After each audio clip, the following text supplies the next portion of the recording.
Good morning students. आज हम atomic structure का पार्ट 2 लेकर आए हैं, जिसमें एनसीईआरटी बुक में जो एक्सरसाइज आपको दी गई थी उसका सॉल्यूशन हम लोग इसमें करेंगे। तो चलिए स्टार्ट करते हैं। इस वीडियो को अपने ऑनलाइन क्लास की तरह देखिएगा। इसके बाद मैंने जो ग्रुप में क्वेश्चन की लिंक शेयर की है गूगल फॉर्म की, उसको अटेम्प्ट कीजिएगा। इससे कॉन्सेप्ट आपकी क्लियर होगी। यही क्वेश्चन उस गूगल फॉर्म में भी दिए गए हैं। तो पहले वीडियो स्टार्ट करते हैं हम लोग।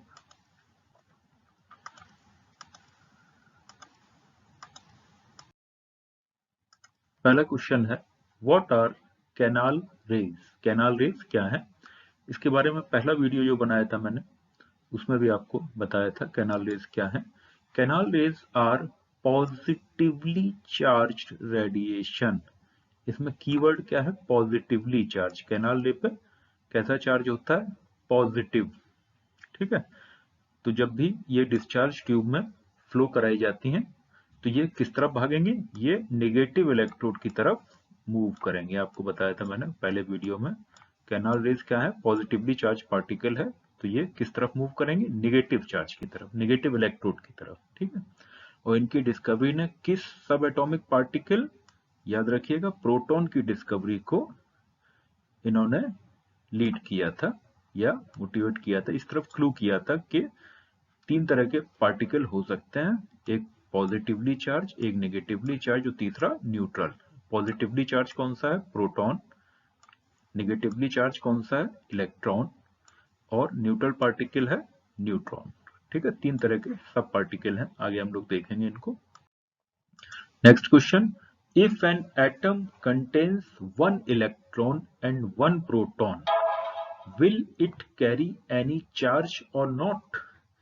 अगर किसी एटम में एक इलेक्ट्रॉन हो और एक प्रोटॉन हो तो क्या इस पर कोई चार्ज होगा। इलेक्ट्रॉन कैसा चार्ज कैरी करता है, नेगेटिव, और प्रोटॉन पॉजिटिव। तो ये नेगेटिव पॉजिटिव एक दूसरे को कैंसिल कर देंगे। तो एटम पे याद रखिए, हमेशा एटम पे कोई चार्ज नहीं होता। एटम से जब हम लोग इलेक्ट्रॉन को या तो बाहर निकाल देते हैं या इलेक्ट्रॉन को वो एक्सेप्ट करता है तो इस पे चार्ज आता है, तब ये एटम किस में कन्वर्ट हो जाता है, आयन में। दो तरह के आयन होते हैं, पॉजिटिव और नेगेटिव। जब इलेक्ट्रॉन को हम लोग बाहर निकाल लेते हैं तो पॉजिटिव आयन बनता है, इलेक्ट्रॉन की कमी हो जाती है। और जब इलेक्ट्रॉन को जब एक्सेप्ट करता है तो ये नेगेटिवली चार्ज आयन बनता है, इस पे इलेक्ट्रॉन की अधिकता हो जाती है ना। तो द एटम, आंसर होगा the atom will be electrically neutral as one negative charge balance one positive charge. ठीक है, इसमें एक्चुअली क्वेश्चन का आंसर आपको किस तरह से देना है ये भी बताया गया है इन अ सिंगल सेंटेंस, क्योंकि एक्सप्लेन करने में काफी लंबा हो जाता है, लेकिन लिखना है आपको ये वन लाइन, एक नंबर में आएगा, 1 मार्क्स क्वेश्चन, एक लाइन में ये आंसर आपको इसमें लिखना है। Next question, on the basis of Thomson model an atom of an atom, आपको तीन मॉडल पढ़ाए थे, थॉमसन, रदरफोर्ड और बोर मॉडल।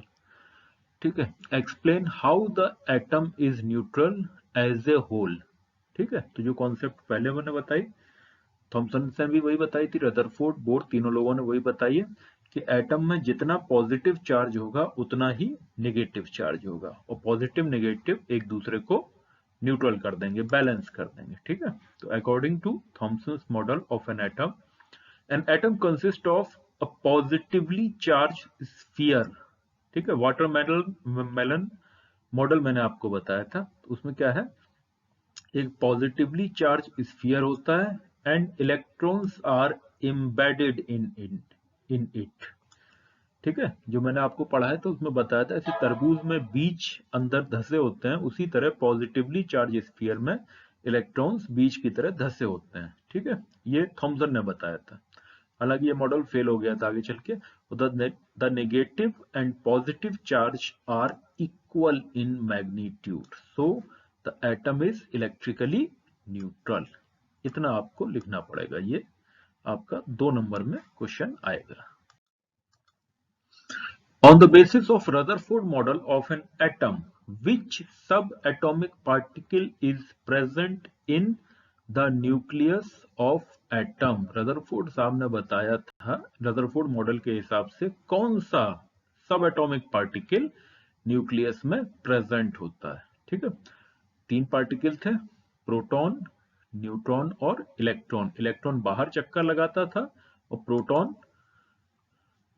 सॉरी प्रोटॉन कहां उपस्थित होता था, न्यूक्लियस के अंदर। तो as per Rutherford model of an atom, the proton which is positively charge are present in the nucleus of an atom. तो इनके हिसाब से कौन सा पार्टिकल न्यूक्लियस में था, पॉजिटिवली चार्ज। रदरफोर्ड का गोल्डन फॉइल पे अल्फा पार्टिकल एक्सपेरिमेंट आपको पढ़ाया था मैंने। ठीक है, next question, draw a sketch of Bohr's model of an atom with 3 shells. ठीक है, first shell K shell, second L, then M, ये 3 शेल में आपको बताना है। ठीक, तो फर्स्ट बोर मॉडल में न्यूक्लियस आप दिखाएंगे इस तरह से, वो पहली शेल के शेल, इसमें इलेक्ट्रॉन 2, दूसरी सेल एल, तीसरी सेल एम, इसमें 3 तक का मांगा इन्होंने, 3 तक दिखाइए, कोई जरूरत नहीं, एन शेल का दिखा दीजिए, कोई बात नहीं। ठीक है, के एल एम एन, ये फर्स्ट सेल है, सेकंड, थर्ड, ये fourth. This is Bohr model. What do you think would be the observation if a particle scattering experiment is carried out using a foil of metal other than gold? Rutherford ने कौन सी metal ली थी, gold. ठीक है, इस पर alpha particle का bombardment कराया था, है ना। क्या होता इसमें, क्वेश्चन में आपसे पूछा गया है, अगर उसने गोल्ड की जगह दूसरी मेटल ली होती। ठीक है, हम जानते हैं सारा का सारा यूनिवर्स किस से बना हुआ है, एटम से। ठीक है, जब सभी एटम और सभी का स्ट्रक्चर एक सा है, सभी में प्रोटॉन न्यूक्लियस में पाए जा रहे हैं, न्यूट्रॉन न्यूक्लियस में पाए जा रहे हैं, और इलेक्ट्रॉन उनके चारों तरफ चक्कर लगा रहे हैं, तो आप कोई भी मेटल ले लीजिए, उसमें सेम ऑब्जर्वेशन आएंगे। मैक्सिमम अल्फा पार्टिकल सीधे निकल जाएंगे, क्योंकि सभी में पॉजिटिव चार्ज कहाँ है, न्यूक्लियस के अंदर। ठीक है, बहुत थोड़े से बिल्कुल वापस लौट आएंगे, क्योंकि न्यूक्लियस बहुत ही छोटा सा है। ठीक है, यही इसका आंसर हो जाएगा। ठीक है, on using any metal foil the observation of a particle scattering experiment would be remain the same as all atoms would have same structure। सभी एटम्स का स्ट्रक्चर कैसा होता है, सेम। आइए थोड़ा जल्दी जल्दी करते हैं, वीडियो काफी लंबा हो जाएगा नहीं तो। नेम द 3 सब atomic particle of the atom. ठीक है, कई बार आ चुका है डिस्कशन में, प्रोटॉन, न्यूट्रॉन और electron. The 3 subatomic particles of an atom are proton, ठीक, इलेक्ट्रॉन एंड न्यूट्रॉन। आप इन तीनों के नाम लिख देंगे, then also your answer is correct, you will get full 1 marks. ये केवल बताने के लिए लिख दिया है, प्रोटॉन कैसा है, पॉजिटिवली चार्ज, इलेक्ट्रॉन कैसा है, नेगेटिवली चार्ज, और न्यूट्रॉन पे कोई चार्ज नहीं है। Helium atom has an atomic mass of 4U, U मतलब unit, and 2 protons in its nucleus. How many electrons does it have? अब ये थोड़ा सा सोचने वाला क्वेश्चन है कि एटॉमिक मास आपको दिया है 4, प्रोटॉन दिया है, नंबर ऑफ प्रोटॉन 2, तो एटॉमिक नंबर कितना हो गया इसका, 2। ठीक है, अब आपसे पूछा है नंबर ऑफ न्यूट्रॉन, तो नंबर ऑफ न्यूट्रॉन क्या होता है, एटॉमिक मास माइनस एटॉमिक नंबर। तो एटॉमिक मास कितना है इसका, या मास नंबर कितना है, 4, और एटॉमिक नंबर कितना है, 2, तो नंबर ऑफ न्यूट्रॉन क्या हो जाएंगे, 4 माइनस 2 इक्वल्स टू 2, यही दिया हुआ है। Atomic mass of helium is 4, atomic mass equals to number of proton plus number of neutron. ठीक है, इस तरह से भी आप निकाल सकते हैं, 4 एटॉमिक मास दिया गया है, नंबर ऑफ प्रोटॉन 2 दिए गए, नंबर ऑफ न्यूट्रॉन आपको निकालना है, नंबर ऑफ न्यूट्रॉन बराबर 4 माइनस 2, तो ये हो जाएगा 4 minus 2 equals to 2। Answer is helium atom has 2 neutron. ठीक है, नंबर ऑफ प्रोटॉन मैंने आपको बताया था, ये काहे के बराबर होता है, एटॉमिक नंबर के। ठीक है, ये भी आपसे पूछ सकता है, कॉन्सेप्ट क्लियर होनी चाहिए। और नंबर ऑफ इलेक्ट्रॉन भी नंबर ऑफ प्रोटॉन के बराबर होते हैं अगर हम एटम की बात करें, आयन में अलग हो जाएगा ये। Next question, right the distribution of electron in carbon and sodium atom. Carbon और सोडियम एटम में हमको इलेक्ट्रॉन का डिस्ट्रीब्यूशन ये बताना है, किस तरह से इलेक्ट्रॉन शेल्स में डिस्ट्रीब्यूट करते हैं। ठीक है, तो कार्बन में 6 इलेक्ट्रॉन है, सोडियम में 11। इस तरह से डिस्ट्रीब्यूशन दिखाएंगे हम लोग। कार्बन का एटॉमिक नंबर कितना बताया था मैंने, 6, number of proton 6, number of electron भी 6। ठीक है, नंबर ऑफ प्रोटॉन, जब एटम की बात कर रहे हैं तो number of proton equals to number of electrons. ठीक है, तो फर्स्ट सेल क्या होती है, के, सेकंड सेल एल, पहले में कितने आ जाएंगे, 2। ठीक है, बोर का जब मैंने आपको बताया था पिछले वीडियो में कि इलेक्ट्रॉन कितने होते हैं, 2n², n का वैल्यू 1 रखेंगे तो 2n² में तो कितना आएगा, 2। तो फर्स्ट शेल में कितने इलेक्ट्रॉन आएंगे इसमें, 2। बीच में कॉमा जरूर लगाइएगा। ठीक है, वरना 24 पढ़ने में आ रहा है। ठीक है, एल में कितने आ जाएंगे, 4। भाई 6 थे, 2 फर्स्ट में आ गए, कितने बचे आपके पास, 4। अब सोडियम की बात करें तो 11, तो फर्स्ट सेल में कितने आ जाएंगे, के में 2। ठीक है, आपको बताया 2n² में n का वैल्यू 2 रखेंगे तो 2 2 जा 4, 4 में 2 का मल्टीप्लाई करेंगे 8। सेकंड शेल में कितने आते हैं, 8, ये आपको बताया था क्लास में। तो फर्स्ट में 2, सेकंड में 8, 2 8 10, कितने बचे, 1। तो थर्ड शेल में कितने आ जाएंगे, 1। बीच में कॉमा जरूर लगाइएगा। तो इलेक्ट्रॉन डिस्ट्रीब्यूशन क्या हो जाएगा, 2 8 और 1। Next question, if K and L shell of an atom are full, then what would be the total number of electron in the atom? K में कितने इलेक्ट्रॉन आ सकते हैं, 2। L में कितने बताए थे आपको, 8। तो 2 + 8 कितने हो जाएंगे, 10। तो कितने इलेक्ट्रॉन इसमें आ सकते हैं मैक्सिमम, 10। 2 + 8 10। तो K shell can hold 2 electron and L shell can hold 8 electron. When both the shells are full, there will be 8 + 2 या 2 + 8 equals to, ठीक है, 10 electrons in the atom. Next question, how will you find the valency of chlorine, sulfur and magnesium? अब एक नया word आया, नया term आया आपके सामने, वैलेंसी। ठीक है, वैलेंसी क्या होती है, वैलेंसी होती है किसी भी एटम की कंबाइन करने की कैपेसिटी।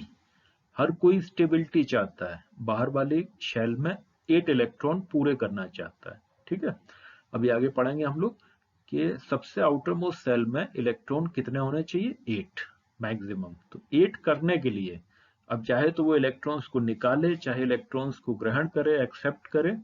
ठीक है, तो जितने इलेक्ट्रॉन निकाल सकती है, जितने इलेक्ट्रॉन ले सकती है, दैट इज वैलेंसी। अब इसको हम लोग देखेंगे। तो अब यही बताया मैंने, valency is the combining capacity of an atom, ये डेफिनेशन है वैलेंसी की। ठीक, क्लोरीन की बात करें तो इसमें कितने इलेक्ट्रॉन है, 17। ठीक है, एटॉमिक नंबर 17 है, तो प्रोटॉन का नंबर कितना हो गया, 17। इलेक्ट्रॉन का नंबर कितना हो गया, 17। प्रोटॉन और इलेक्ट्रॉन एटम की बात करें तो बराबर होते हैं। अब 17 को डिस्ट्रीब्यूट करना है तो के में कितने आ जाएंगे, फर्स्ट सेल में आपको बताया मैक्सिमम 2 आ सकते हैं, सेकंड में 8, 2 और 8 कितना हो गए, 10। 17 में से 10 गया 7, तो लास्ट सेल में कितने बचेंगे, 7 इलेक्ट्रॉन। ठीक है, अब 7 इलेक्ट्रॉन है, 8 करने के लिए क्या करना पड़ेगा, या तो 1 इलेक्ट्रॉन ले या 7 इलेक्ट्रॉन दे दे। क्या चीज आसान है, 1 इलेक्ट्रॉन को एक्सेप्ट करना ज्यादा आसान है। तो जितने इलेक्ट्रॉन ये ले या दे सकती है, मतलब आउटर मोस्ट सेल से कितने या तो गेन करे या लूज करे। ठीक है, तो the number of electrons lose और gain by the atom is known as valency. ठीक है, तो 1 इलेक्ट्रॉन को गेन करना ज्यादा आसान है, तो इसकी वैलेंसी कितनी हो जाएगी, 1।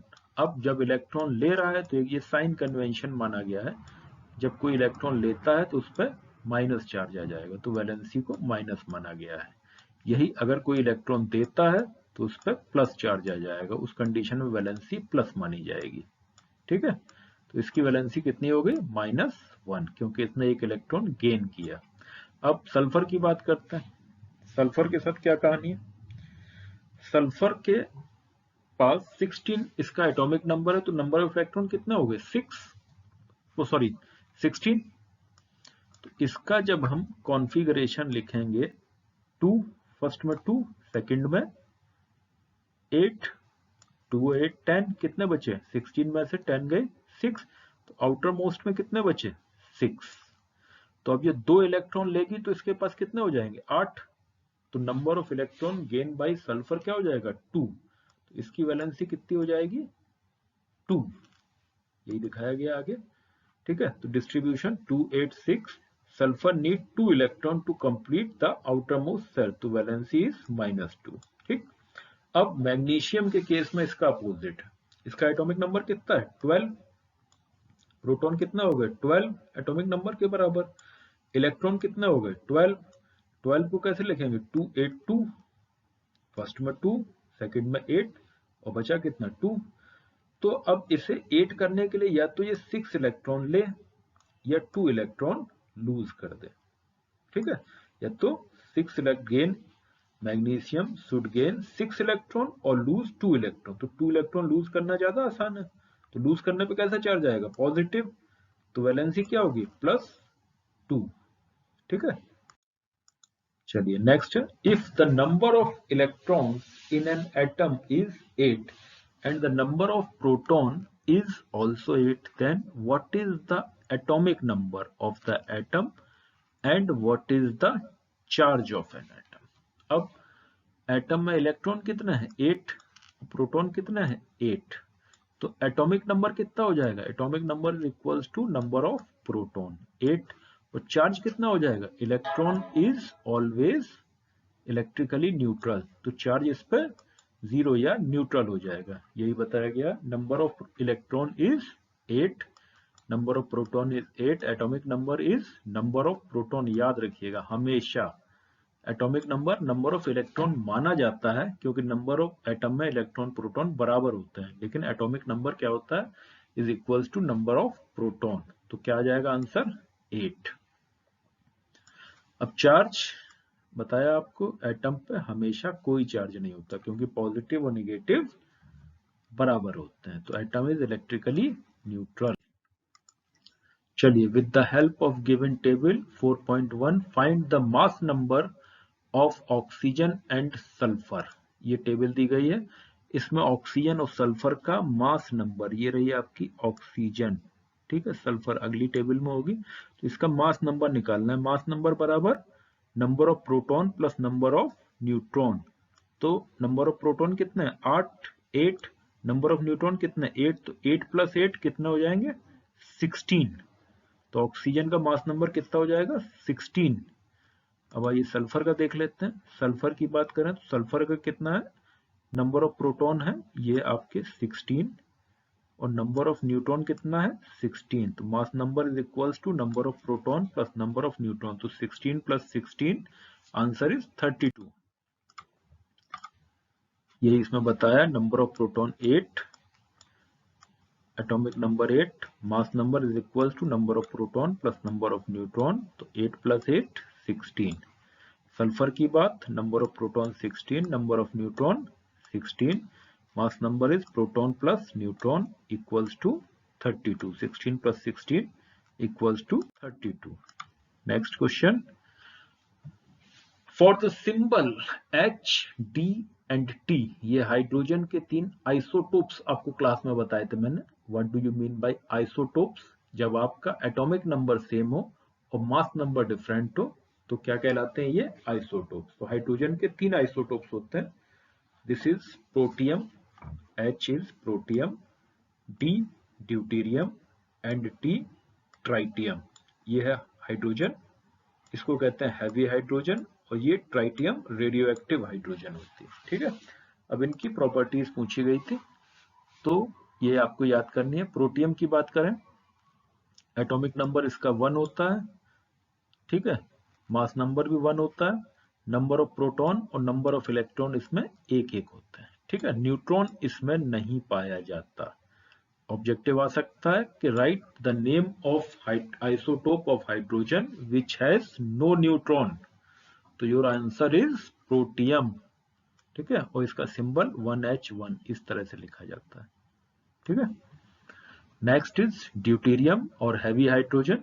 इसका एटॉमिक नंबर 1, प्रोटॉन इसमें एक होता है, इलेक्ट्रॉन एक होता है, न्यूट्रॉन एक होता है। तो इसका मास नंबर इक्वल्स टू क्या होता है, number of proton plus number of neutron.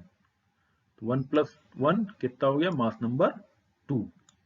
ठीक है, पहले वाले का मास नंबर 1, क्योंकि नंबर ऑफ प्रोटॉन 1 और number of neutron 0, 1 plus 0 equals to 1। और थर्ड इज ट्राइटियम, ये ड्यूटेरियम का ये सिंबल है 1H2, या इसे D से भी करते हैं 1D2, इस तरह से भी लिखते हैं। यह है ट्राइटियम 1H2 या 1T2, इस 1T3 हो जाएगा, ये गलत लिखा हुआ है यहाँ पे।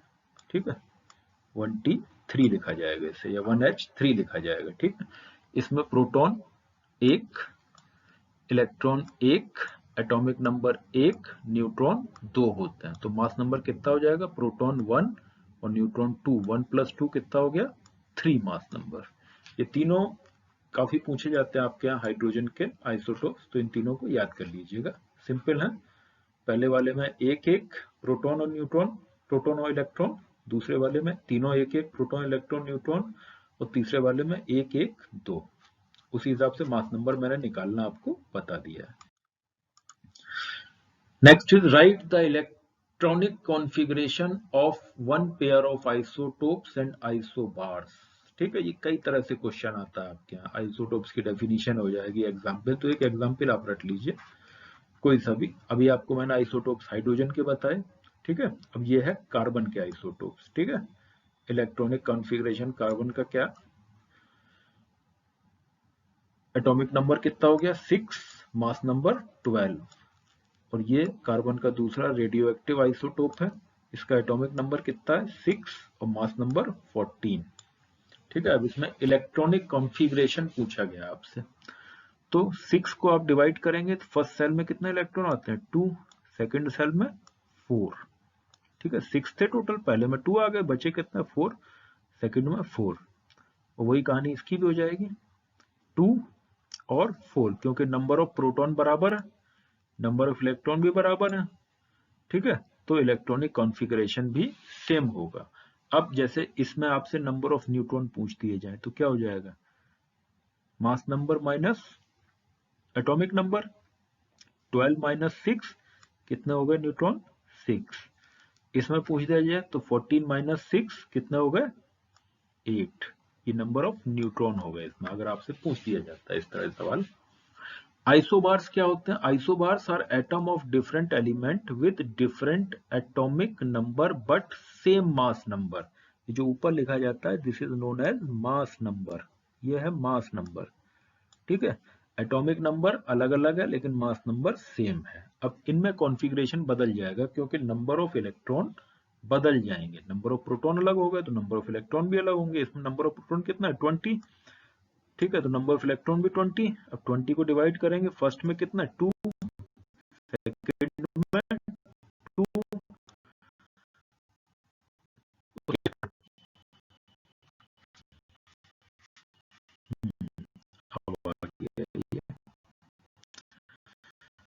थर्ड में कितने बचे 8, आउटरमोस्ट सेल में कितना हो सकता है 8।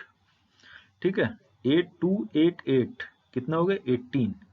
ठीक है, अब बचे कितना 20 माइनस 18 2, तो लास्ट वाले में 2 आ जाएंगे। अब आप एक क्वेश्चन ये कह सकते थे कि सर थर्ड में तो मैक्सिमम इलेक्ट्रॉन 18 हो सकते थे, इसमें 10 क्यों नहीं लिखे आपने। ठीक है, तो किसी भी शेल में जब 8 इलेक्ट्रॉन आते हैं तो उसके बाद इलेक्ट्रॉन अगली शेल में जाना स्टार्ट हो जाते हैं, जब तक इसमें 8 नहीं हो जाएंगे इलेक्ट्रॉन इसमें नहीं आएगा।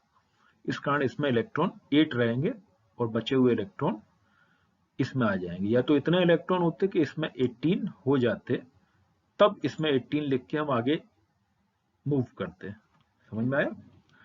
अब इसी तरह इसमें आते हैं हम लोग, इसमें 18 इलेक्ट्रॉन है तो फर्स्ट में कितना हो गया 2, सेकंड में 8, अब बचे कितने 8, तो इसमें भी 8 आ जाएंगे। ठीक है, ये एग्जाम्पल है, एक एक याद कर लीजिए, एग्जाम में कभी पूछ दिया जाता है। Write down the definition of isobars with suitable examples.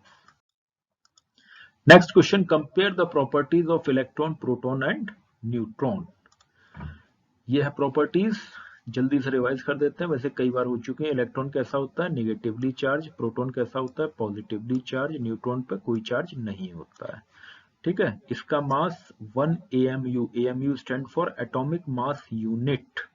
इसका मास 1 AMU, ये लगभग मास में बराबर होते हैं प्रोटॉन और न्यूट्रॉन। और इसका मास इन दोनों के कंपैरिजन में नेग्लेजिबल 1/1800 टाइम्स कम होता है। ठीक है, लगभग नेग्लेजिबल मान लीजिए। अब ये नेगेटिव चार्ज है इलेक्ट्रॉन, तो कौन से चार्ज की तरफ अट्रैक्ट होगा, पॉजिटिव चार्ज की तरफ। ये पॉजिटिव चार्ज तो कैसे चार्ज की तरफ अट्रैक्ट होगा, नेगेटिव चार्ज की तरफ। और न्यूट्रॉन कैसा, इस पर कोई भी चार्ज नहीं है, तो ये किसी भी तरफ अट्रैक्ट नहीं होगा। ये क्या है, प्रेजेंट आउटसाइड द न्यूक्लियस, आपको बताया था ये चारों तरफ चक्कर लगाता रहता है। ठीक है, proton present inside the nucleus और न्यूट्रॉन भी प्रेजेंट इनसाइड द न्यूक्लियस। ये दोनों क्या कहलाते हैं, न्यूक्लियंस, क्योंकि ये न्यूक्लियस के अंदर पाए जाते हैं। What are the limitations of J.J. Thomson model? Actually J.J. Thomson गलत टाइप हो गया, रदरफोर्ड का मॉडल का लिमिटेशंस आपको बतानी थी। कैसे लिखेंगे आपको बताया भी था मैंने। ठीक है, एक्सप्लेन पिछले वीडियो में भी किया था, क्लासरूम में भी किया था। आपको ये बताना है रदरफोर्ड के मॉडल की लिमिटेशंस। अब कैसे लिखना है ये बता देता हूँ इसमें। According to Rutherford model of an atom, electrons are revolving in circular orbit around the nucleus. ये तो postulate हो गए।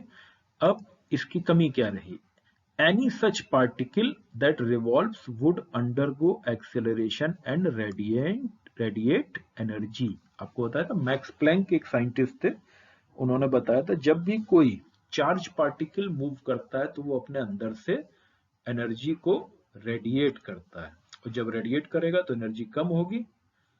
ठीक है, the revolving electron would lose its energy and finally fall into the nucleus, nucleus में गिर जाएगा। The atom would be highly unstable, जब न्यूक्लियस में गिर जाएगा, चक्कर लगाएगा नहीं, तो एनर्जी बैलेंस हो नहीं पाएगी। ठीक है, इस तरह से एटम खत्म हो जाएगा। But we know that atom is quite stable, क्योंकि दुनिया हमारी चल रही है, और दुनिया काहे से बनी है, एटम से, तो एटम स्टेबल है। इनके हिसाब से एटम स्टेबल नहीं था। ये बहुत बड़ी कमी थी रदरफोर्ड मॉडल की, not Thompson model. This is question था, लिमिटेशन ऑफ रदरफोर्ड मॉडल, गलत टाइप हो गया ये। Describe Bohr model of atom, ये आपको बता दिया, अब लिखना कैसे ये बता रहा हूं आपको। ठीक है, bourse model of atom is, atom has nucleus in the centre, electrons revolve around the nucleus, certain special orbits known as discrete orbit of electron are allowed inside the atom. इनको क्या कहा था, ऑर्बिट। ठीक है, या energy level bore ने। ठीक है, जो न्यूक्लियस के चारों तरफ कुछ एक सर्टेन एनर्जी लेवल्स हैं, जिनको उसने क्या नाम दिया था, ऑर्बिट्स। ठीक है, while revolving in discrete orbits electron do not radiate energy. ठीक है, जो अभी अभी आपने लिमिटेशन पढ़ी है, उनका बोर ने किस तरह से दूर किया कि जब भी ऑर्बिट में रिवॉल्व करेगा इलेक्ट्रॉन, एनर्जी रेडिएट नहीं करेगा। दीज ऑर्बिट्स और shells are called energy levels. These orbits और shells are represented by letters of K, L, M, N और द नंबर 1, 2, 3, 4। इस तरह से दिखा सकते हैं आप। K है फर्स्ट, L है सेकंड, M है थर्ड, N है फोर्थ। ये बोर का मॉडल है। ठीक है, summarise the rule of writing distribution of electrons in various shells for the first 18 element. ठीक है, ये लंबा क्वेश्चन है, ये कैसे करना है आपको बता देता हूं। The rule of writing distributing electrons in various cells or first 18 elements, maximum, ये फॉर्मूला आपको याद रखना है, 2n²। ठीक है, अब maximum number of electron shell में रह सकते हैं, n का वैल्यू हम 1 रखेंगे, तो मैक्सिमम इलेक्ट्रॉन कितने आ जाएंगे, 2। ये इसमें दिखाया गया है। n का वैल्यू 2 रखेंगे तो कितना आ जाएगा 2n² में 8, n का वैल्यू 3 रखेंगे तो 18, n का वैल्यू 4 रखेंगे 32। ये मैक्सिमम नंबर ऑफ इलेक्ट्रॉन है, ठीक है। The maximum number of electron that can be accommodated in the outer most orbit is 8। याद रखिएगा, आपको बताया था मैंने आउटर मोस्ट में कितने हो सकते हैं, केवल 8। जब आप ये सब लिखेंगे कॉन्फ़िगरेशन तो आपको कंफर्म होगी ये चीज। Electrons are not accommodated in the given cell unless the inner cell are filled। जब तक फर्स्ट सेल फिल नहीं होगी सेकंड में इलेक्ट्रॉन नहीं आएगा, ठीक है। फिल का मतलब मैक्सिमम नंबर ऑफ इलेक्ट्रॉन जब तक इसमें नहीं आएंगे, जब तक ये वाली सेल फिल नहीं होगी, इसमें 8 पूरे नहीं होंगे, थर्ड वाले में इलेक्ट्रॉन नहीं आएंगे, ठीक है। स्टेप वाइज होता है ये। Define valency by taking example of silicon and oxygen. Valency क्या होती है, combining capacity. Valency is the combining capacity of an atom, ठीक है। ये डेफिनेशन हो गई एक लाइन में। अब एटॉमिक नंबर ऑक्सीजन का कितना है 8, अब तक तो याद हो जाना चाहिए, ठीक है। एटॉमिक नंबर सिलिकॉन का कितना है 14। इलेक्ट्रॉनिक कॉन्फ़िगरेशन क्या हो गया, 8 को डिवाइड करेंगे तो पहले में कितना आएंगे 2 और सेकंड में कितने आ गए 8 में से कितने बचे 6, ठीक। अब सिलिकॉन का क्या हो गया 14 है तो 2 फर्स्ट में, सेकंड में 8, अब कितने बचे 4 लास्ट में। अब एक चीज समझने वाली है, ये कितना इलेक्ट्रॉन लेगा, ये 2 इलेक्ट्रॉन लेके अपना ऑक्टेट पूरा कर लेगा, आउटर मोस्ट सेल में 8 इलेक्ट्रॉन हो जाएंगे, तो इसकी वैलेंसी कितनी हो गई 2 या -2, ठीक। और सिलिकॉन क्या करेगा, या तो 4 इलेक्ट्रॉन दे दे या 4 इलेक्ट्रॉन ले ले, ठीक। तो इसकी वैलेंसी कितनी हो जाएगी 4, ठीक है। यही चीज आगे बताई गई है आपकी। थोड़ा जल्दी चलना है, वीडियो काफी लंबा हो रहा है। Explain with example. ये कुछ टर्म्स हैं। First is atomic number, second is mass number, isotope, isobar, ठीक है। और गिव 2 यूजेस ऑफ आइसोटोप्स। एक एक करके देखें। एटॉमिक नंबर क्या होता है, the atomic number of an element is equal to the number of protons in the nucleus of the atom. याद रखिए, पहले ही बताया नंबर ऑफ इलेक्ट्रॉन नहीं करना है, नंबर ऑफ प्रोटॉन्स। अब oxygen has 6 proton, hence its atomic number is 6। ये मैंने बताया ना, एक्सप्लेन विद एग्जाम्पल। क्वेश्चन पूरा पढ़ा करिए, एग्जाम्पल नहीं लिखेंगे आधा नंबर कट जाएगा आपका। मास नंबर क्या है, mass number of an atom is equals to number of proton and neutron, या नंबर ऑफ न्यूक्लियॉन्स कह सकते हैं आप। प्रोटॉन और न्यूट्रॉन को क्या कहते हैं, न्यूक्लियॉन्स, ठीक है। Nucleons is equals to number of proton plus number of neutrons. Example, proton plus neutrons equals to nucleus, nucleus नहीं या न्यूक्लियॉन्स होना चाहिए। मास नंबर कितना हो जाएगा इसका ऑक्सीजन का 6 + 6 इक्वल्स टू 12। आइसोटोप्स क्या होते हैं, isotopes are atoms of same elements with different mass but same atomic number. याद रखिए इसमें क्या रहेगा, एटॉमिक नंबर सेम और मास नंबर डिफरेंट।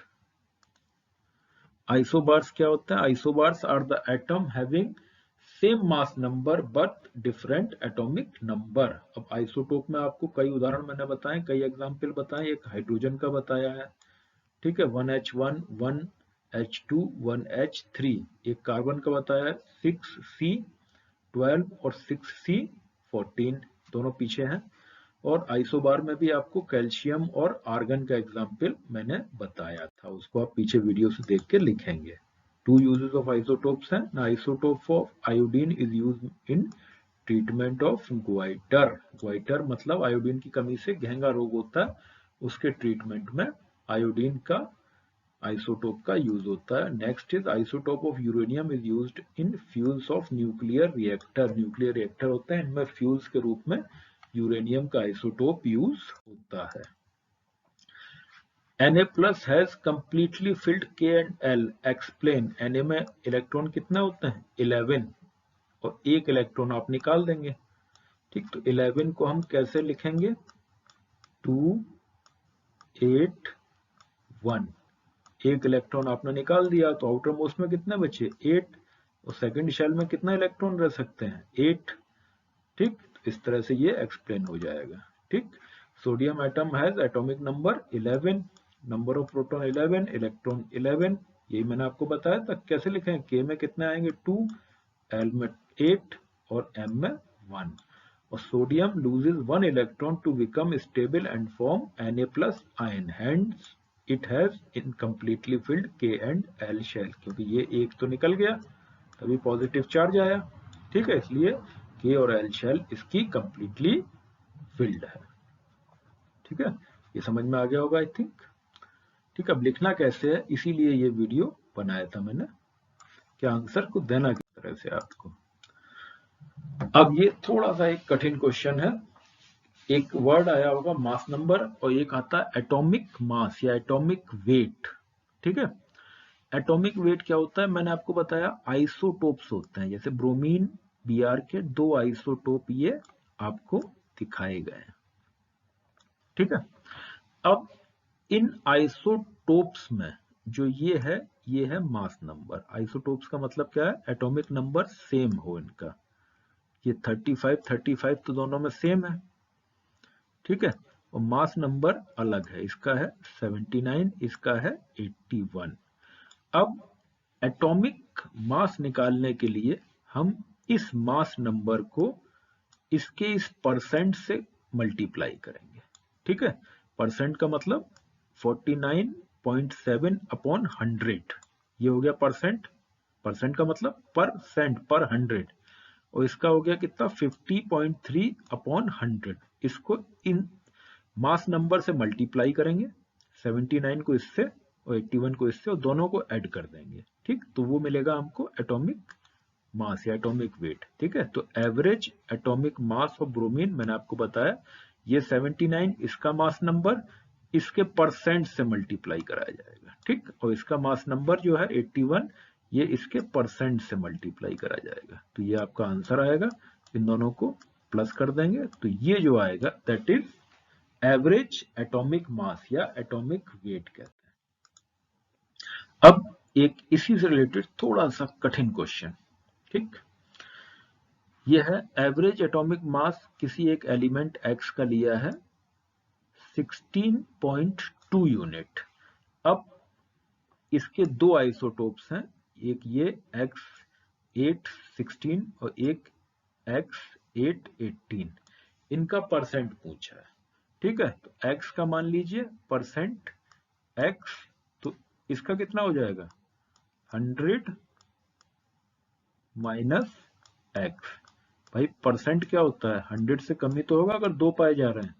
ये अगर 40 पाया जा रहा है तो ये 60 पाया जाएगा, है ना। तो let the percent of X816 का X, तो दूसरे कितना हो गया? 100 माइनस X। अब सिंपल है, अब इसका X है, इसको 16 से मल्टीप्लाई कर दीजिए, 16 इंटू X अपॉन 100। और 18 का कितना है? 100 माइनस X, तो 18 इंटू 100 माइनस X अपॉन 100, और ये इक्वल्स टू किसके बराबर हो जाएगा? 16.2 के। उससे X का वैल्यू हमको मिल जाएगा। ठीक है, तो क्या बताया था मैंने आपको? 16 को मल्टीप्लाई X परसेंट से और 18 को 100 माइनस X से, इक्वल्स टू किसके कर देंगे ये, और इसको आप सॉल्व करते जाइए। X का वैल्यू आपको मिल जाएगा 90। ठीक है, जब X का वैल्यू 90 है मतलब इसका परसेंट कितना है? 90%। तो इसका कितना बचा? 100 माइनस 90, कितना हो जाएगा? 10%। ठीक है, if Z equals to 3 what would be the valency of element? Z इसका एटॉमिक नंबर 3 दिया हुआ है। ठीक है, तो इसका वैलेंसी पूछिए आपसे। वैलेंसी क्या है? Combining capacity. तो इसका इलेक्ट्रॉनिक कॉन्फ़िगरेशन कितना हो जाएगा? 2 फर्स्ट में आएगी, K में, L में कितनी आएगी? 1। तो ये 1 इलेक्ट्रॉन को लूज करके अपना स्टेबल 2 इलेक्ट्रॉन वाली शेल बनाएगा। तो इसकी वैलेंसी कितनी हो गई? ये 1 इलेक्ट्रॉन दे सकता है, तो वैलेंसी +1। ठीक है, if Z equals to 3 atomic number कितना हो गया? Z configuration 2 1, valency 1। नाम इसका याद कर लीजिए, लिथियम। लिथियम आजकल बैटरीज में यूज हो रहा है, जो आपकी lithium battery. Read the question. Composition of the nuclei of 2 atomic species X and Y are, X और Y की दी है प्रोटॉन और ये दिए हैं न्यूट्रॉन। ठीक है, give the mass number of X and Y, mass number of proton plus number of neutron. Proton कितने हैं 6, न्यूट्रॉन कितना है 6, तो एक्स का कितना हो जाएगा 6 + 6 12, वाई का कितना हो जाएगा 6 + 8 14। मास नंबर ऑफ एक्स प्रोटॉन 6 + 6 कितना बताया 12, 6 + 8 14। If the atomic mass is same, अच्छा ये रिलेशन भी पूछा हुआ है इसमें, तो रिलेशन क्या हो जाएगा, एटॉमिक मास दोनों का अलग अलग है, इसका कितना है मास नंबर 14, इसका 12, तो मास नंबर अलग है, और एटॉमिक नंबर क्या है सेम है दोनों का, नंबर ऑफ प्रोटॉन, तो ये क्या हो जाएंगे, एटॉमिक नंबर सेम हो, एटॉमिक मास अलग अलग हो, तो ये क्या कहलाएंगे आइसोटोप्स। नेक्स्ट क्वेश्चन पे आइए, ट्रू फॉल्स है। ठीक है, फॉर द फॉलोइंग स्टेटमेंट, एक एक स्टेटमेंट पढ़ते जाएंगे और इनके आंसर देते जाएंगे। J Thomson propose that the nucleus of an atom contains only nucleons. Thomson ने नहीं बताया था, ये किसने बताया था, रदरफोर्ड ने। ठीक है, तो ये स्टेटमेंट फॉल्स हो गया। A neutron is formed by the electron and proton combining together, therefore it is nucleus। इसका फॉर्मेशन से कोई मतलब नहीं, न्यूट्रॉन अपने आप में एक एटॉमिक पार्टिकल है, तो ये भी फॉल्स हो गया। ठीक है, The mass of an electron is about 1/2000 time that of proton। कह सकते हैं about लगा हुआ ना, तो it can be true। An isotope of iodine is used for making tincture iodine। No no no, iodine का isotope क्या बताया था आपको, किसके, ग्वाइटर के इलाज में लगता है, तो ये भी फॉल्स हो गया। ठीक है, choose the correct answer. Rutherford alpha particle scattering element was responsible for the discovery of atomic nucleus, proton, electron या न्यूट्रॉन। आपको बताया था, इसने क्या बताया था, बहुत सारे सीधे निकल गए, कुछ एक वापस लौटे अल्फा पार्टिकल, तो इससे किसकी खोज हुई थी, एटॉमिक न्यूक्लियस की, तो answer is atomic nucleus. Next is isotope of element have same physical property, physical तो नहीं, केमिकल प्रॉपर्टी सेम होती है, क्योंकि एटॉमिक नंबर सेम होता है। Atomic number is responsible for chemical properties. Different number of neutron, हाँ isotopes का neutron से कोई लेना देना नहीं है। Same number of proton, yes it can be correct answer. Isotope में क्या होता है, सेम नंबर ऑफ प्रोटॉन होता है। Different number of atomic number, नहीं एटॉमिक नंबर तो सेम होता है, आंसर क्या हो जाएगा, same number of proton. Choose the correct answer. Number of valence electron in Cl minus आइन। ठीक है, Cl में आउटरमोस्ट सेल में कितना इलेक्ट्रॉन होता है 7, और Cl माइनस है तो एक इलेक्ट्रॉन आ जाएगा, 7 + 1, 7 इलेक्ट्रॉन क्लोरीन में है। आप टेबल देखिए, पहले भी आई है। ठीक है, एक इलेक्ट्रॉन आ गया जिसके कारण इस पर माइनस चार्ज आएगा, तो 7 + 1 इलेक्ट्रॉन, 7 + 1 कितने हो गए 8 इलेक्ट्रॉन, तो आंसर क्या हो जाएगा 8 electron. Next question, Which one of the following is a correct electronic configuration of sodium? Sodium में कितने होते हैं 11। ठीक है, तो करेक्ट क्या हो जाएगा, फर्स्ट के में 2, 2 के बाद सेकंड में कितने आते हैं 8, तो 2 और 8 10, बचा कितना 1। ठीक है, तो आंसर क्या हो जाएगा 281। Complete the following table. Atomic number दिया है, मास नंबर दिया है, नंबर ऑफ न्यूट्रॉन दिया हुआ है, इसमें एक दो मैं आपको करके बता दे रहा हूँ, रेस्ट आपको खुद करने हैं। एटॉमिक नंबर कितना है 9, मास नंबर पूछा है, नंबर ऑफ न्यूट्रॉन पूछा है, नंबर ऑफ प्रोटॉन किसके बराबर होता है एटॉमिक नंबर के, तो यहाँ भी कितना आ जाएगा 9। ठीक है, 9 9 ये हो गए। Number of electron number of proton के बराबर होते हैं, ये कितने हो गए 9। ठीक, मास नंबर क्या होता है, number of proton plus number of neutron, तो 10 और 9 कितना हो गया 19। अब टेबल से नाम देख के आप याद कर लीजिए, दिस इज फ्लोरीन, फ्लोरीन का सिंबल F। ठीक है, इस तरह से आपको निकालना है। अगर आपको atomic number, number of proton, number of electron, इनके फॉर्मूले पता है तो ये तुरंत निकल आएंगे, ये आंसर्स हैं इनके। आप एक मैंने आपको करके बता दिया, बाकी आपको खुद करना है ये। ठीक है, thank you very much for watching it. इसको देखिए। इसके बाद मैं ग्रुप में एक शेयर करे दे रहा हूं आपको गूगल फॉर्म, उस गूगल फॉर्म को भरिए, उससे देखिए आप कितना सीखे। ये आपकी ऑनलाइन क्लास की तरह है। ठीक है, धन्यवाद।